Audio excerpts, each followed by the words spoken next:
Criada na roça, ensinada como homem não chora, mas chora, né? Amém? Então, Deuteronômio, capítulo 2, verso 10, diz o seguinte: Achou-o numa terra deserta e num ermo solitário, cheio de uivos. Cercou-o, instruiu-o e guardou como a menina do seu olho. Amém? Deus, Pai, Tu és grande, Tu és poderoso. Pai, em nome de Jesus, ó Pai. Vem sobre nós com a Tua graça, a Tua misericórdia, ó Deus. Quebranta-nos até estarmos aos Teus pés, ó Pai. Que a nossa mente, o nosso coração seja voltado para o Senhor nesta noite, ó Pai, em nome de Jesus. Muito bem, né? Então, quando. Vai. Problemas técnicos, né? Acho que. É... Então, Moisés, quando ele faz esse cântico, né? Isso é a parte, né? Só o verso 10 do capítulo 32, que é um cântico de Moisés. Quando Moisés estava ali no deserto com o povo de Israel, havia saído do Egito, e já tinha bastante tempo, né, os seus 40 anos andando pelo deserto. Moisés já estava próximo de voltar para Deus. Deus havia dito para Moisés que ele não entraria na terra prometida. E ele já havia anunciado ao povo de Israel. E Deus já havia pedido, ordenado a Moisés que escolhesse um líder para conduzir o povo à entrada da terra prometida. E Moisés canta esse cântico. E nesse meio desse cântico eu, né, lendo, e fiquei assim, né, como que Deus age na vida daqueles que Ele escolhe, na vida do seu povo, e tenho dito isso constantemente. O nosso grande exemplo, tanto para os acertos, como escolha de Deus, e como atitudes erradas, é o povo de Israel. Isso não dá para negar. Há muitas discussões contra Israel, a igreja e tal, mas não dá para negar. Foi o povo separado, escolhido por Deus, acertou muitas vezes, errou bastante, e o que Deus faz e continua fazendo por eles também, né? Faz por nós como igreja. E então nós devemos aplicar tudo isso às nossas vidas. Nós vamos ver aqui alguns detalhes aqui que eu separei, como que Deus nos chama, como Deus lida conosco no nosso dia a dia. E a Bíblia, cada vez que nós lemos e cada sermão, se nós não aplicarmos no nosso dia, no nosso caminhar de cada dia, não vai adiantar nada. Não adianta ser a pessoa mais intelectual, mais conhecedora da Bíblia, até porque, né, estava até conversando com o Wesley ele hoje, o diabo sabe de cor, de trás para frente, tudo a Bíblia. Mas do que adianta a Bíblia para ele em termos de salvação, em termos de Deus? Nada. E, aliás, ele vai servir para ele aplicar, saber como ele vai trabalhar contra. E para nós deve ser justamente o contrário do diabo. Sabermos, quanto mais conhecimento nós termos da Bíblia, da palavra de Deus, dos exemplos, dos grandes nomes da Bíblia, para aplicar para o nosso bem, para o nosso relacionamento com Deus e com as outras pessoas. Então, portanto, né, em primeiro lugar aí, o que o texto deixa, que Deus, ele encontra o pecador perdido. Ele encontrou ali o povo de Israel, mas hoje, nos nossos dias, aplicando para nós, ele encontra o pecador perdido. Ao encontrar, né, Deus conta para Israel naqueles dias que ele era suficiente naquela terra deserta. Quantas e quantas vezes Deus mostrou para Israel que ele era suficiente. Cada vez que eles depositassem em Deus a confiança, tivesse Deus como seu único Deus, o verdadeiro Deus, aquele capaz de suprir tudo que Israel precisava, Deus seria verdadeiramente seu Deus. E olhando para nós, não é diferente. Deus, ele é suficiente nas nossas vidas. Até quando nós, né, gosta de frisar, né, de teologicamente errado, quando nós nos convertemos, aí o pastor ou algum irmão fala assim: crê que Deus é o único Senhor, Salvador, suficiente Salvador da sua vida? Sim, creio. Então ele é suficiente. Se não fosse suficiente, aí sim, né? Muitos agem como se ele não fosse suficiente, como o sacrifício, a obra de Jesus Cristo não fosse suficiente, aí começa a inventar. Querer dar uma ajudinha daqui, uma ajudinha dali, e fazendo coisas onde desanda tudo, onde dá tudo errado. Mas ele é suficiente na nossa vida. Se você não crer nisso, você está no caminho errado, está na direção errada quando você não crê que Deus é suficiente. Mas Ele é suficiente em nossas vidas, Ele nos encontra. E nós só descobrimos isso, ou né, leva um pouco de tempo, quando Ele nos encontra. Lá perdido, no mundo, nas trevas, Ele me encontra. É o primeiro passo de me encontrar. Esse celular não era para estar com esse barulho, não. Espera aí.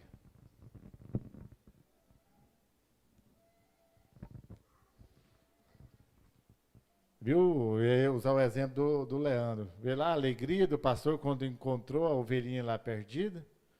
Deus, ele se alegra. Talvez eu, você, na nossa arrogância, na nossa soberba, nós não nos alegramos no momento, como estamos lá perdidos, caídos, no meio da tempestade, no meio do lamaçal, no meio dos espinhos.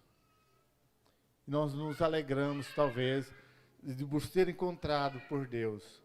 Mas a primeira obra que Ele faz na nossa vida é nos encontrar. Então, Ele nos encontra.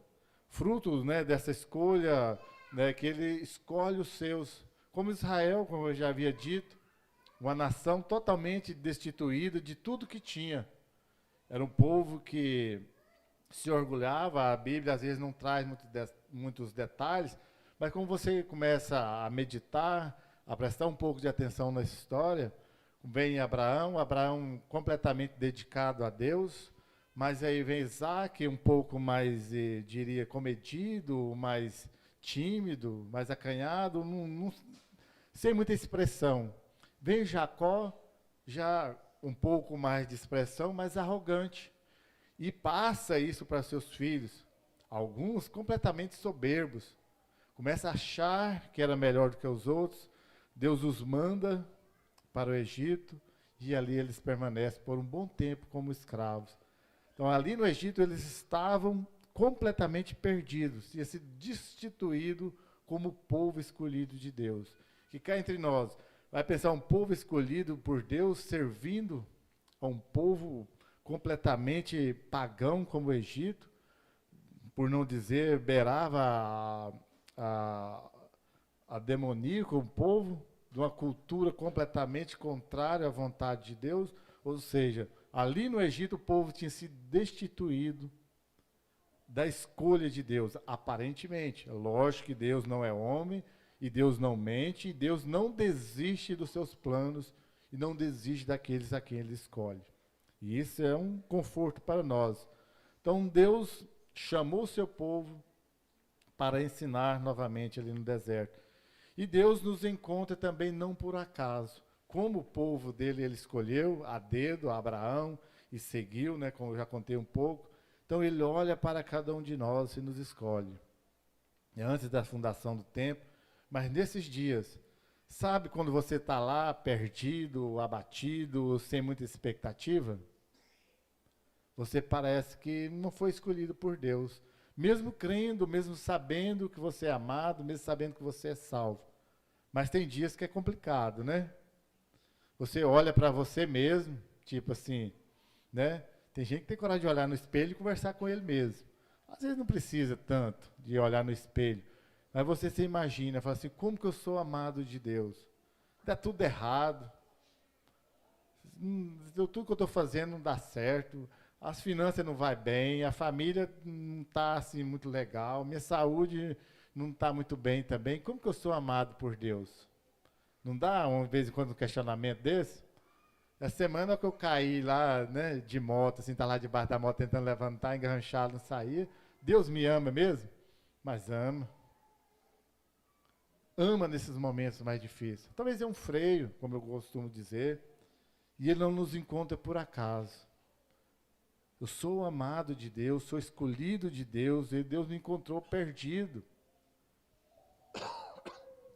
E Ele, tanto que Ele nos encontra, não por acaso, que nesse encontro, quando eu estava perdido, Ele nos conduz à conversão.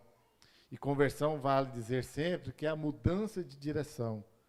Quando você está perdido, não sei, né, se a gente tivesse tempo aqui para trocar algumas experiências, Já se perdeu alguma vez, assim, andando para algum lugar e se perdeu? Tanto que é ruim aquela sensação assim, de não saber, mesmo você estando num lugar muito conhecido. Já contei o que uma vez estava eu, meu irmão, de apelido de Branco, e o Romildo, um rapaz que trabalhava conosco lá, pescando lá na lagoa, que a gente pescava lá de vez em quando, ir lá para o rio. Lugar que cada um conhecia, o que conhecia menos era eu. Daí já conhecia de olho fechado. Voltando da hora de para ir embora, nós nos perdemos. Saía no rio, na lagoa, no rio, na lagoa, para, né? Perdemos. Todos os três sabiam, não, e não adiantava, por mais que a gente insistisse e andava, eu já tinha uma meia hora e perdi, não conseguia encontrar o lugar de ir embora. Eu parei, respirei e falei, não, Senhor, ó, dá a direção. Nós precisamos de ir embora, né? É até uma vergonha. Assim, e é isso que o perdido, a pessoa, e às vezes o chamado hoje desviado, tem dificuldade de voltar para a igreja quando se encontra perdido, muitas vezes pela vergonha de estar perdido. E há uns estudos que comprovam, muitas vezes as pessoas se perdem no mata, em alguns lugares, eles se perdem ainda mais até pela vergonha de não conseguir encontrar o caminho de volta.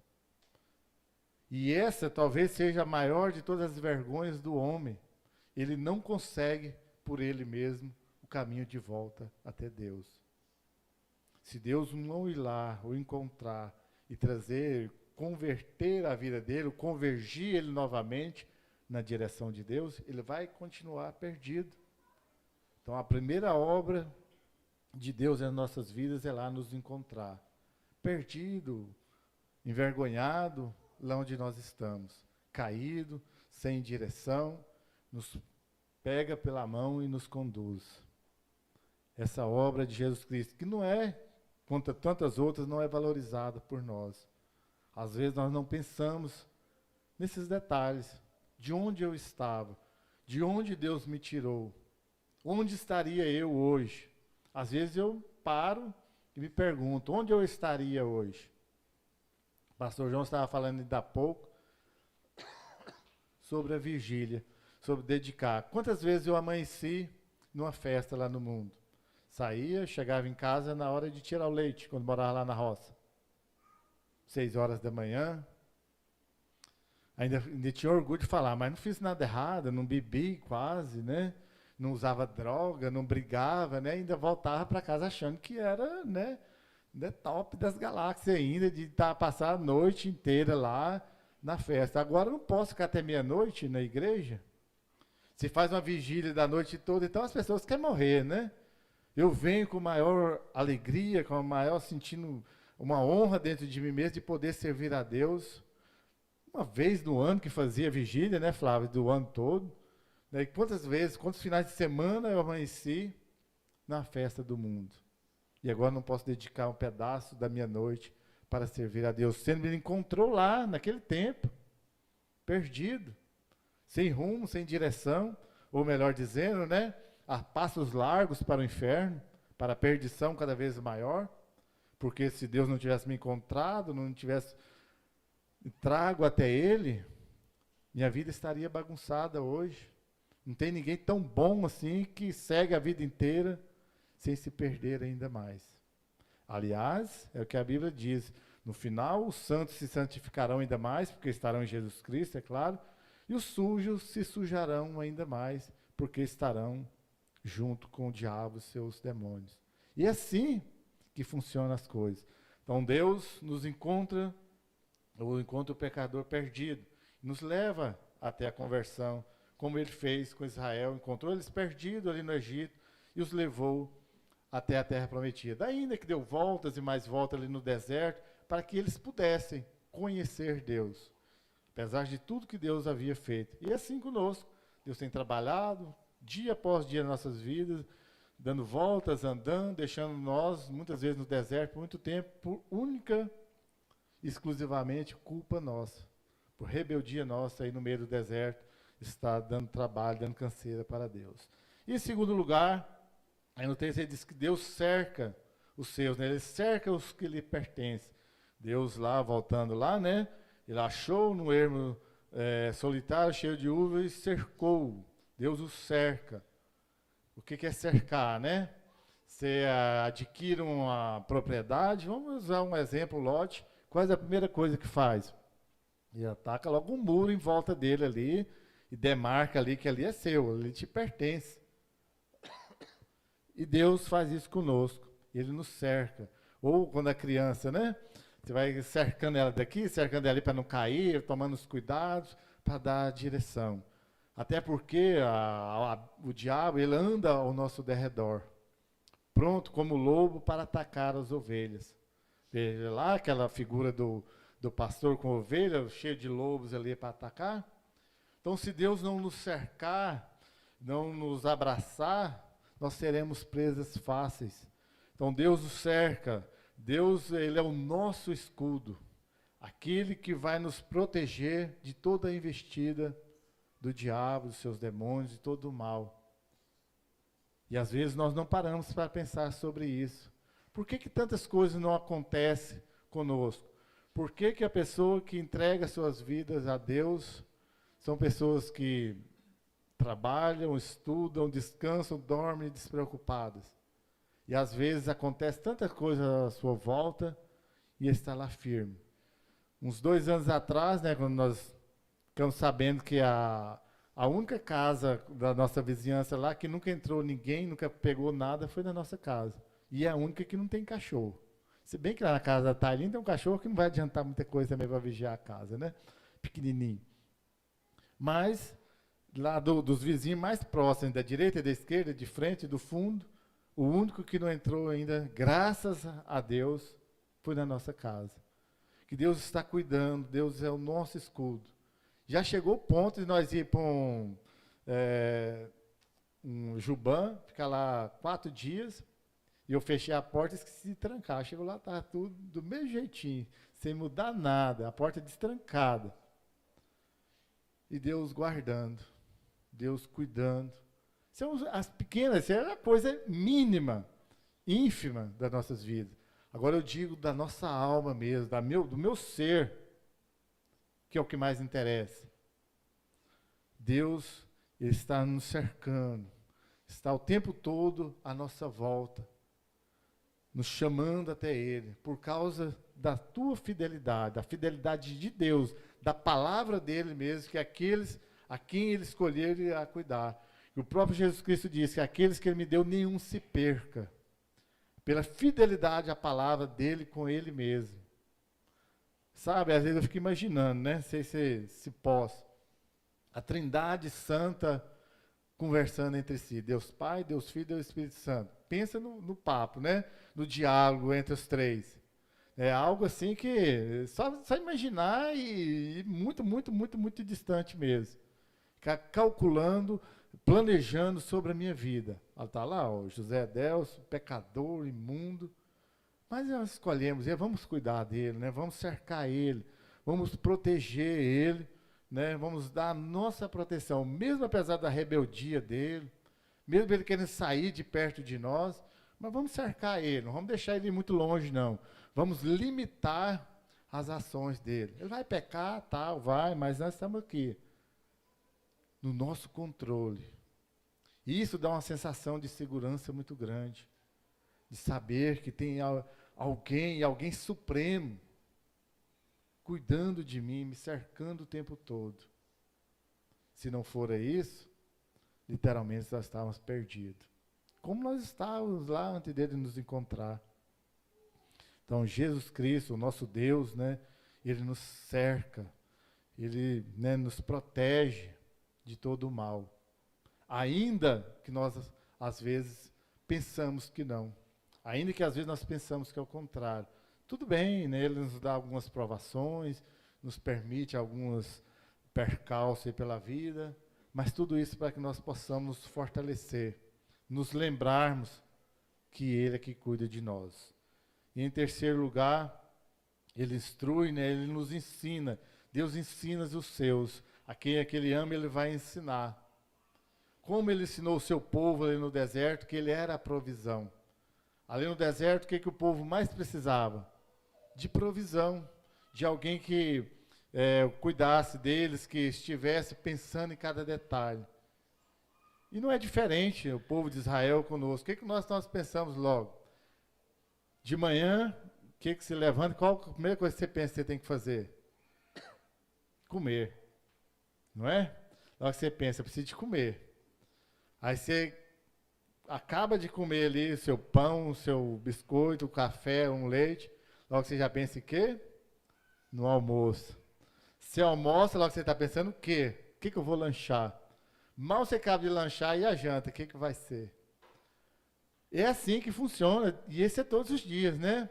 E é um círculo, dia após dia, você já levanta e já vai calculando. No meio de tudo isso, você trabalha daqui, você faz uma coisa dali, outra mais, e você foca sempre o que, que eu vou comer daqui a pouco. E não é diferente lá com o povo de Israel. Logo eles reclamam, Deus, e aí, como é que vai ser? No deserto, né, não tem muita coisa para comer, né? A não ser areia. E a tosse hoje está difícil.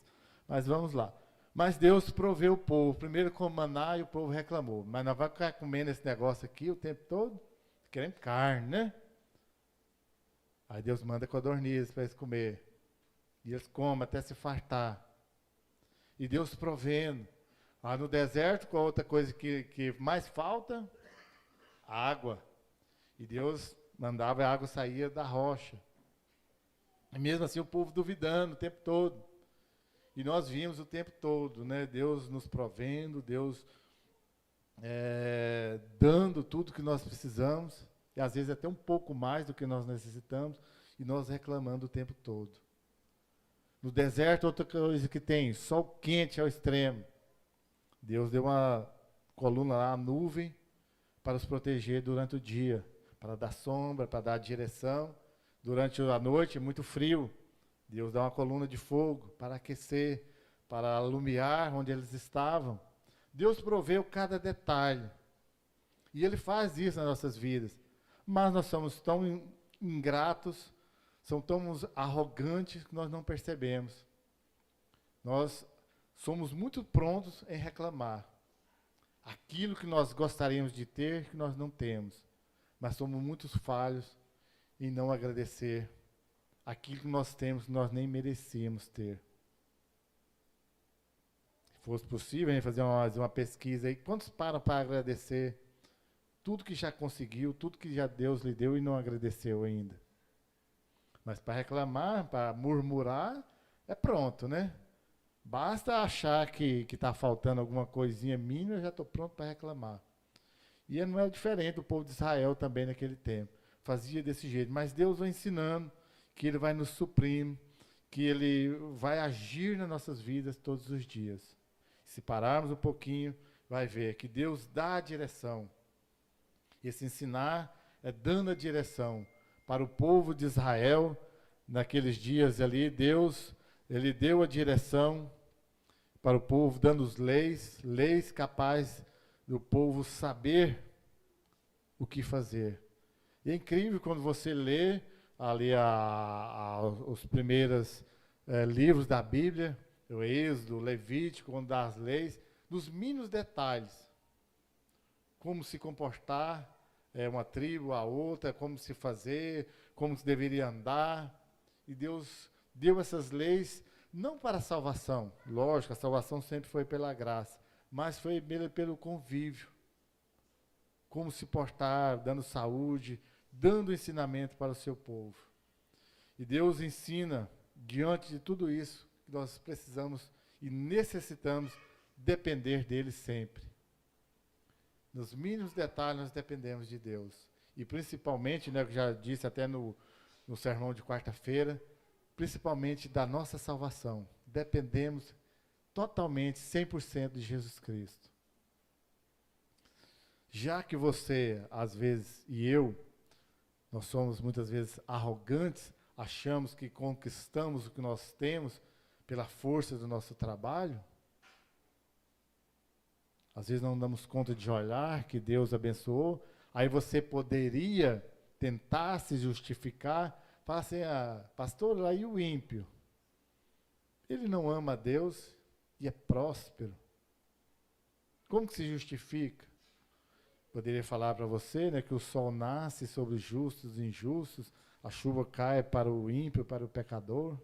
e para o santo, mas a diferença é no último dia. Mas e a salvação? E o ímpio, como vai ficar com toda a sua riqueza? Com toda a sua prosperidade? Já que você quer se explicar nas coisas materiais, até tá, pode ser se tentar se estribar nas coisas materiais, e agora nas espirituais? Que justificativa vai ter se não for Jesus Cristo? Então Jesus Cristo, o Deus, ele vem nos ensinar que somos dependentes totalmente dele. Então ele ensina, ele nos encontra, ele nos cerca, ele nos ensina, e em quarto lugar, ele guarda a quem ele ama. Parece que o cercar, o guardar é a mesma coisa, mas tem alguns detalhes um pouco diferentes. Para começar, o que você guarda? Só aquilo que você acha que é útil, que era necessário, e principalmente aquilo mais bem guardado, aquilo que tem valor. Não é assim? Ou lá na sua casa é diferente. As coisas que têm mais valor é jogada lá pelo terreiro, em qualquer lugar. Geralmente as coisas que têm mais valor, eu agora estou dizendo de objetos, que têm mais valor, as suas joias preciosas, né? Que eu não tenho nenhuma, graças a Deus. As mulheres, seus anéis de brilhantes aí, tudo guardadinho na caixa lá, bem arrumadinho. Né? Os seus lugares de orgulho bem guardados. Mas muito mais do que aquele seu tesouro bem guardado, seu algo de valor, para Deus, o que tem mais valor, quem é? Você mesmo. O que tem mais de valor para Deus, e é incrível, e os anjos nisso, eu acho que eles piram a cabeça, por ver seres infiéis, pecadores, imundos, como nós, e Deus nos ama mais do que os próprios anjos. Dá para acreditar num negócio desse? Dá para imaginar que fomos considerados por Deus a obra-prima da sua criação, o de mais valor para Deus somos nós? Aqueles que cuspiram na face do seu Salvador, do seu Deus? Somos nós, que viramos as costas para Deus e ao mesmo tempo somos tratados aquilo, a coroa da criação de Deus. E é assim, por isso que Deus nos guarda, por isso que Deus não nos solta, não nos deixa sozinhos, porque temos valor para Ele. Incrível, gostaria de ter palavras até mais persuasivas quanto a isso, mas não tenho.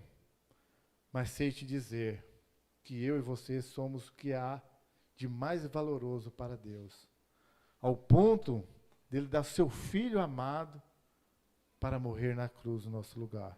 Se isso não te convence, se isso não te comove, se isso não faz com que você acredita que você tem valor para Deus, Deus não pode fazer mais nada por você. Porque a joia dele, a primazia de tudo, seu Filho amado, ele nos deu, para morrer da pior morte possível que já teve, mais vergonhosa, que é a cruz, por amor a nós. E nós ainda estamos brincando, achando que é bonito demais, dar as costas para Deus, empinar o nariz, e ir embora achando que nós somos felizes do nosso jeito. Achamos que somos algo por nós mesmos. Nós só somos essas joias preciosas em Jesus Cristo. Porque Ele trocou momentaneamente a sua glória, entregou sua vida, derramou seu sangue na cruz, por amor a nós, para que aí sim nós pudéssemos ter esse valor todo. O que nos faz valorosos não somos nós, mas é o sangue de Jesus Cristo derramado por nós ali na cruz. É isso que nos torna valorosos diante de Deus. É isso que nos dá esse valor tão grande. E tudo isso, Deus nos dá essa proteção. Falava ali hoje com Wesley, né, neste tempo em que o Espírito Santo que habita dentro de nós, dando a nossa proteção. Imagine você, se você estivesse solto aí no mundo, sem nenhuma proteção, fazendo o que bem você entende, estaria tudo errado.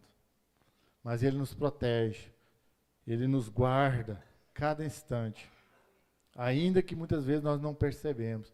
Somos tão atarefados, tão corridos o nosso dia a dia, não paramos para meditar, para pensar naquilo que Deus faz para conosco. Por isso nós não percebemos. Mas quando você para e olha, lá a sua vidinha infame, desde quando você lembra de alguma coisa até agora. Quantas e quantas vezes Deus te guardou, Deus te livrou, Deus colocou sobre você a proteção divina que Ele tem sobre nós. Tudo isso porque, né, como diz o texto, e não é só eu que estou tossindo, estou ouvindo muita gente aí, Ele nos guardou como a menina do seu olho. Onde fica a menina do olho, no nosso olho? Bem no centro do olho, né? Bem o centro do cuidado. E qual o seu reflexo instantâneo quando vem algo na sua direção do seu rosto? De proteger o quê? O olho. Primeira reação de qualquer indivíduo é proteger o olho. Ele não preocupa com a boca, com o nariz, com a testa, mas o olho ele preocupa. Está o centro da menina do olho. É isso, por isso que Moisés escreve isso, como a menina do seu olho. Lugar maior de proteção, maior preocupação. Você vai andar, qualquer coisa que vem, você já leva a mão no olho para proteger. Esse é o cuidado que Deus tem. Já que nós somos a menina do olho de Deus, a primeira coisa que Ele vai proteger, que vai guardar, somos nós. Então Ele está o tempo todo, incansavelmente, nos guardando, nos protegendo. E nós ainda brincando, achando que somos bonitos. Então pense nisso. Como você protege o seu olho, e toda comparação é idiota com Deus, mais um exemplo, né, que eu encontrei para ilustrar um pouco, Deus está te protegendo. Só que uma eficiência, né, incomparável, eternamente incomparável com a proteção que nós temos com o nosso próprio olho. Para encerrarmos, né, fecharmos aí, então nós fomos criados por Deus e escolhidos antes da fundação dos tempos para glorificá-lo. Portanto, Ele nos encontra, nos cerca, nos ensina e nos guarda para a honra e glória de Jesus Cristo. Então, Deus te encontrou e Ele tem te cercado por todos os lados e tem te ensinado e tem te guardado para que no final de tudo você possa glorificar o nome de Jesus Cristo. Até porque foi para isso que nós fomos criados, nós fomos salvos em Jesus Cristo para o glorificar. E não há nada se compara à eternidade, ele fará toda a eternidade, mas não tem, né? A eternidade glorificando o nome de Jesus Cristo. Aqui hoje, né, participamos das homenagens aos pastores, tivemos um café da manhã espetacular, né? Fomos honrados ali, isso é bom demais. Apresentações que nos ensinaram bastante, mas isso é só um mínimo do mínimo de uma comparação do que estar na glória. Glorificando o nome de Jesus Cristo eternamente. Tudo isso porque um dia Ele nos escolheu. E durante todo esse nosso trajeto, nossa vida, tem nos guardado, até levá-lo àquele dia que nós encontraremos face a face com Ele. Para aí sim, desfrutar a eternidade junto dEle, glorificando o seu nome para sempre. Amém? Deus, Pai, eu te dou graças, ó Pai, eu glorifico o teu nome. Obrigado, Senhor, porque o Senhor nos tem nos escolhido, ó Pai. O Senhor nos encontra ali perdidos, ó Pai, e nos chama, Pai, nos cerca, nos ensina como andar ao seu lado, ó Pai. Tem nos guardado, ó Pai, sempre, ó Deus. Obrigado, Senhor, porque o Senhor nos valoriza, ó Pai, a cada dia, Pai, demonstrando o seu amor através de Jesus Cristo. Pai, em nome de Jesus, obrigado, Pai. Que o Senhor, Pai, continua, Pai, nos ajudando, Pai, nessa longa e difícil caminhada, até estarmos frente a frente com o Senhor. Pai, em nome de Jesus. Amém.